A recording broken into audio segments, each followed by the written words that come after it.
So our title is actually The Cause of Freedom. The cause of freedom. So in order to clearly understand that, we have to know what is a cause. A cause is something that has an effect simply because it is. A cause is something that has an effect simply because it is. And so what we're really talking about in this part of our talk is the universal freedom. The idea of the quality of God that is freedom and that is provided for each one of us just because we are. We are here, and so we do have freedom. And yet, as Wayne just read and as David's picture so magnificently shows us, we are also free to choose what we do, and with that freedom. And our thought leads us toward that. So I want to talk first about first cause, the cause as first cause, God, the universal whole, because in that experience, all freedom lies. There is no if and maybe sometimes. All freedom is fully witnessed at the level of first cause, God. So what does that mean for us? I bet that everyone here could agree with that idea that God is freedom, just as God is love, God is light, God is balance, God is wholeness, God is freedom. So what does that mean for us? As I was contemplating this idea, I was thinking about how, to be perfectly honest, I think often ministers and practitioners and people who dedicate their life to a teaching like this often feel like, well, maybe not often, sometimes feel less than. And I have even heard many practitioners and ministers, as they were going to speak or as they were going to share with a group or teach a lesson, say, I almost feel hypocritical today because what I'm teaching isn't how I'm able to live right now. And that, as I thought about that, I thought, I bet that that's not just ministers. It's just ministers that actually come out and say it. But maybe all of us, yes? All of us at some point in our life know the good word. We can tell all our family and friends, keep staying positive, keep your mind in the right place. But then sometimes we fall short of the mark in our own thinking. And indeed, I've heard many people say that that is true during this last year and 2 months. That we sometimes fall short of that mark. And yet I wonder if we really are. I wonder if we're really falling short of that mark or if it's all because we're human. We're human, and so we experience all of it, and we experience according to our thought. And so this word thought has a lot to do with freedom. Because certainly many, many thoughts come through our minds. I know for me particularly, when I've had a doctor's diagnosis that I didn't really care for, the thought goes through my mind for many possibilities. And I do think that's normal. And I do think that that doesn't mean we aren't experiencing freedom. It means we are experiencing freedom. We're experiencing the freedom of all those possibilities. What sometimes happens is we lose sight of that one place that we need to direct our attention. And that is the first cause, God. So all the ideas that come to mind are normal. They help us process as a human. They help us eliminate holding on to anything in our physical atoms and cells. And yet overall, we want to stay focused and steeped and centered in that idea of God as freedom, God as wholeness, God as love and light. So here we go again. We're back. You know I love to float around in the pool, and I do a lot of my talk preparation there. And so in my backyard was this beautiful tree on the neighbors. Now I call it beautiful. David might not, because he cleans the leaves out of the pool that fall in. These great, humongous leaves fall in the pool. So he spends a lot of his time doing that. But I call it beautiful because I just lay there and look at it. And I was thinking about freedom, and I was thinking about how the wind was blowing yesterday, just gorgeous, and the branches in the trees were waving. And I thought, well, that's cause and effect. The wind is blowing the branches. And we do have a big fence, but I can hear the people over on the other side, and they were out at the same time I was, and they had a group of gals that were talking over there, and they were under the tree. Well, they were under the tree because the branches were blocking the sun. Another cause and effect. And so they were under on the ground in their chairs, under the trees in the shade. Well, for me, that triggered that when I sit around in the shade, I usually read a good book. And reading a good book often means reading a Science of Mind book or something similar. Another cause and effect, which puts my mind in the right place. Because very often what I'm reading is helping me to take a look at what it means to me to feel free. So just like the sandwich that Bibi read about and getting real clear with what it is you want, what is it for you that helps you to feel free? Draw that picture in your mind, see yourself doing it, feeling it, experiencing it, and realize that that thought that you're having is the cause to the effect. And it all comes as we center on God, on the wholeness and allness that is. I happen to believe that a lot of the turmoil and stuff that's going around in the society nowadays is a result of us not feeling free, and not feeling that we are able to express our freedom the way we were in the past.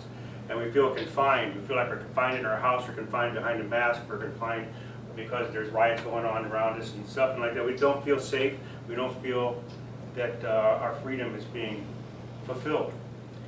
And Maslow's first law is that we must feel safe, and to feel safe we have to feel free, and so freedom is very important to us. And I believe that a lot of the stuff that is going on in society around us is a result of our lack of safety, our feeling of lack of safety, our consciousness feeling unfree. So in 1941, President Franklin D. Roosevelt was giving his State of the Union address, and he addressed 4 basic freedoms. They were freedom of speech, freedom of worship, freedom from want, and freedom from fear. I don't know if Roosevelt was a Republican or a Democrat, but I think he was a kind of a Science of Mind kind of guy. Don't you think? His whole talk was about freedoms of speech, worship, freedom from want, and freedom from fear. It's a lot of what we teach here, isn't it?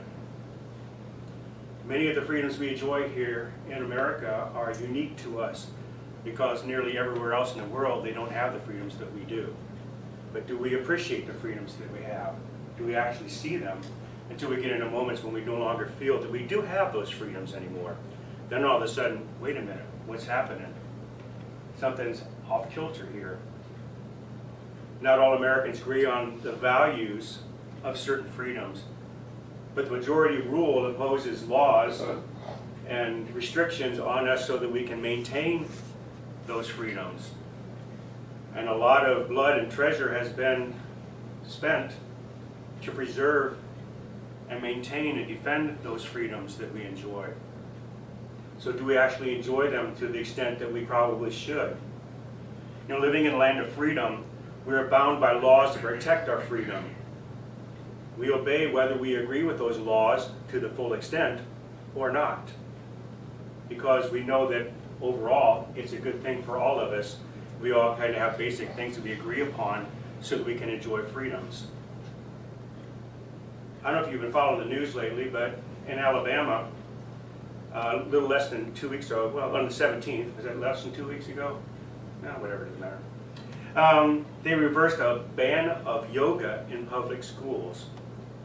Now, this ban had been in place for nearly 30 years.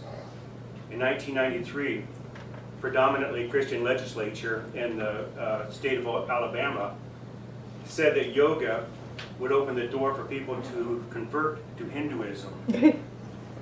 And they alleged that each yoga pose was designed not as an exercise, but to be an offering of worship to a Hindu god.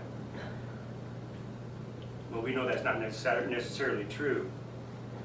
The ban was founded on the premise that, quote, yoga is a practice of Hindu religion, and religious practice in the schools constitutes a violation of the Establishment Clause of the First Amendment, as public schools cannot promote or practice ideology of religion.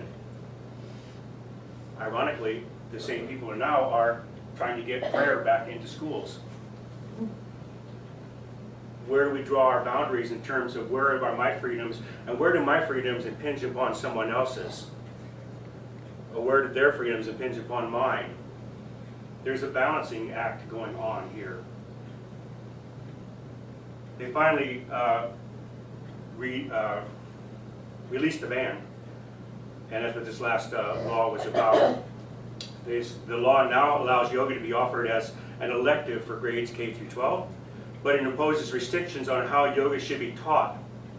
Students won't be allowed to say namaste, and meditation is not allowed. We wouldn't want people meditating in school, right? We wouldn't want children to learn how to meditate, would we? Sarah?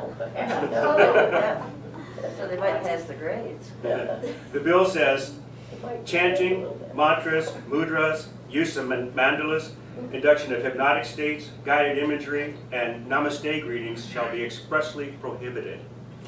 It also requires English names to be used for all the poses and exercises in the yoga, and before any student may try a tree pose, I would demonstrate that for you. Does somebody like to show us what that is?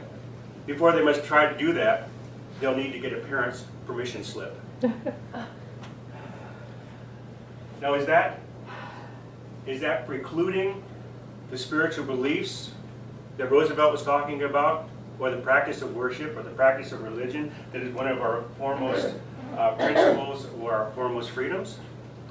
I believe it is, in a way. Even though they have opened it up and say you may do this, but you may not do it according to the way it usually is done. I think that there's a difference between what is our freedom and what is our right.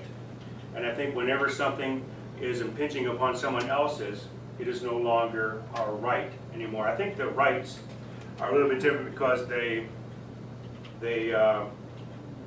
have an influence or a inference of entitlement. So I can say that this is my right, and I assume that I am able to do that because I have a right to do that. Therefore, I have an entitlement to do that. Your freedom to do that, you can do anything you want. You have the freedom to go in the mall and have a temper tantrum.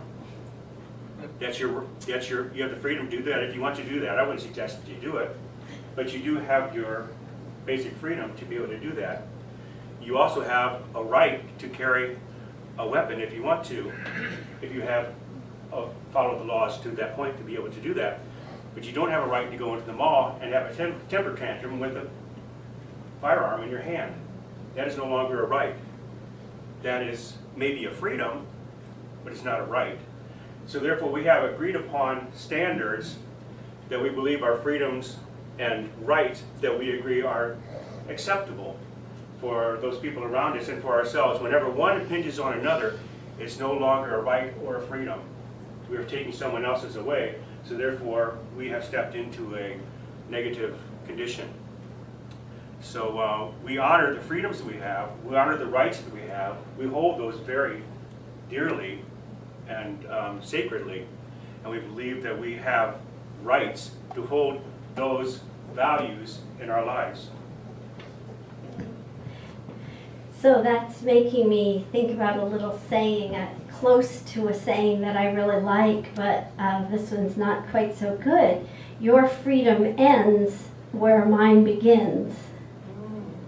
So that lets each one of us think about how we personally may be showing up with that mantra without saying it, but living that way, where someone else's freedoms end, where mine begin. You can do anything you want as long as it's everything I agree with. You're free to believe whatever you wish as long as you agree with me. Yeah, and the one I do like though is your space ends where someone else's begins. So that one I teach my students in school. The other one not so true, not so good. And it also reminds me of recently I had a conversation with a girlfriend who's Catholic, and she said, well, you know, my priest is very metaphysical, and so we sort of hear the same things you talk about because I see you online. And I said, I bet. And she said, there's only one difference though. She said, at your church, everybody can say what they want and believe what they want, and that's okay, and you still get along. At ours, we all have to say and agree the same thing. And I thought, wow, well, that's not so much freedom, is it? You have the freedom as long as you only think what others think you should. That's not really freedom. That's not God freedom. So, once again, always going back to that original first cause. If we're ever entangled in our own thoughts, in our own situations, in our own challenges, always remember going back to first cause, centering ourselves on the truth of who we are, and allowing that to move us forward in the essence of feeling. And so, you know, maybe some of you have already thought about this and wondered, gee, I'm surprised Deborah didn't bring this up. Oh, yes, I'm going to. We believe statements. What backs all of this up? We believe the ultimate goal of life to be a complete freedom from all discord of every nature, and that this goal is sure to be attained by all. Why? Well, let's take a little step backwards. If there were no people on this planet, freedom would still exist, just like it does with people. Freedom would still exist. Removing us would still keep the natural beauty, God essence of all life maintained. There would still be balance, but in that balance, there would be some discord. There would be some chaos, because in our minds, we see things like the hurricane or the tornado or the fire destruction as chaos. So what we call chaos would still exist. There would still be floods, there would still be the ice age, there would still be hot places and cold places, the things that we judge. So if there would still be complete freedom, and it would be good because it would be eternal and infinite, is it possible that each one of us could simply allow that knowing to move us forward, experiencing freedom and training our thoughts to stay focused on that center of our being? I think so. And so I'd like to summarize some of the talks today.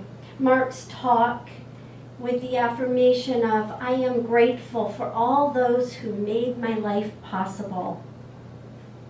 That's a sense of freedom. Freedom to release anyone and everyone from a positive or a negative point in our life, and just being grateful for each one who's been a part of our life. And Wayne's talk. Freedom already exists in an abstract and formless state, taking the form which thought gives it. We create our own freedom. And Bibi's talk. I am decisive and clear in placing my order with the universe. Place our order in the thought that we would love to experience, because every thought that we have is an opportunity to experience freedom. I need the little clicker because I would love for us to all read that together. Oops, is it up there? I don't know what you're looking for. I'm looking for the statement. No, it's not up there. Oh, it's not up there? No, it's not. No, that's the, oh, okay. Well, then I'm gonna read it one more time for us. You know I love the we believe statements, every single one of them, and that is something I use to experience freedom. Whenever my thoughts lead me down a path into the brambles, I read those we believe statements and I go, oh man, how did I get off again? We believe the ultimate goal of life to be a complete freedom from all discord of every nature, and that this goal is sure to be attained by all. So while we are here, let's enjoy this freedom.